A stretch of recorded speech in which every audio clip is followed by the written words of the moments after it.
হলো না, হতে হতেও হলো না। আরও একবার খুব কাছে গিয়েও না পাওয়ার আক্ষেপে ভুগতে হচ্ছে বাংলাদেশ দলকে।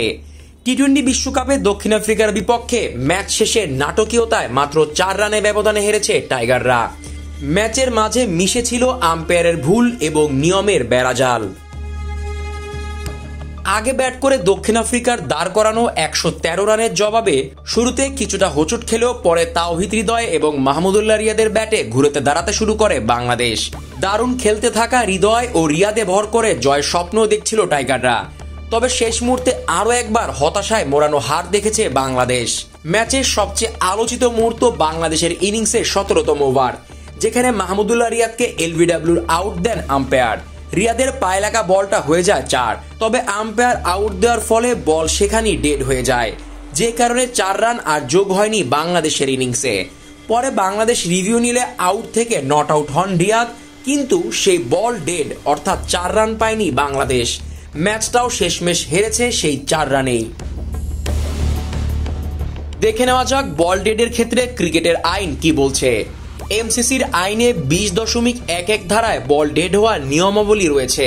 সেখানের 20.113 ধারা অনুযায়ী কোনো ব্যাটার আউট হওয়ার সাথে সাথে বল ডেড হয়ে যাবে। এটা যে কোনো ধরনের আউটের ক্ষেত্রেই প্রযোজ্য। ফলে রিয়াদকে যখন মাঠে থাকা আম্পায়ার আউট দিয়েছেন তখনই বল ডেড হয়ে গেছে, যার ফলে বাউন্ডারি হলেও আর 4 রান পায়নি বাংলাদেশ। কিন্তু যদি আম্পায়ার রিয়াদকে আউট না দিতেন সেক্ষেত্রে দলের রানে যোগ হতো 4টি রান। রিভিউ নেওয়ার পর তো দেখাই গেছে রিয়াদ আসলে নট আউটই ছিলেন। শুধু রিয়াদ নয়, হৃদয়ের আউটে ছিল আম্পায়ারের গন্ডগোল। যদিও আম্পায়ার কলের ক্ষেত্রে অনফিল্ড আম্পায়ারের সিদ্ধান্তই চূড়ান্ত, তবে হৃদয়কে যে বলে এলবিডব্লিউ দেওয়া হয়েছিল তা ছিল একদম লেগ স্টাম্পের শেষের দিকে। টিভি রিপ্লেতে পরে দেখা গেছে স্ট্যাম্পে হালকা স্পর্শ করত বলটা। এসব ক্ষেত্রে হয়তো 100 বারের মধ্যে 90 বারই নট আউট দিতেন আম্পায়াররা, কিন্তু এদিন ভাগ্য যেন পাশে ছিল না বাংলাদেশের, আর হৃদয়ের আউটেই খেলাটা ঘুরে গেছে। ম্যাচ শেষে হৃদয় নিজেও স্বীকার করেছেন বিষয়টি। তবুও বিশ্বকাপে বাংলাদেশের এমন বাঘের মতো লড়াই প্রশংসা কুড়াচ্ছে বেশ। আগামী 13ই জুন নিজেদের পরবর্তী ম্যাচে নেদারল্যান্ডসের বিপক্ষে মাঠে নামবে বাংলাদেশ। মাঠে নামবে নাজমুল শান্তর দল।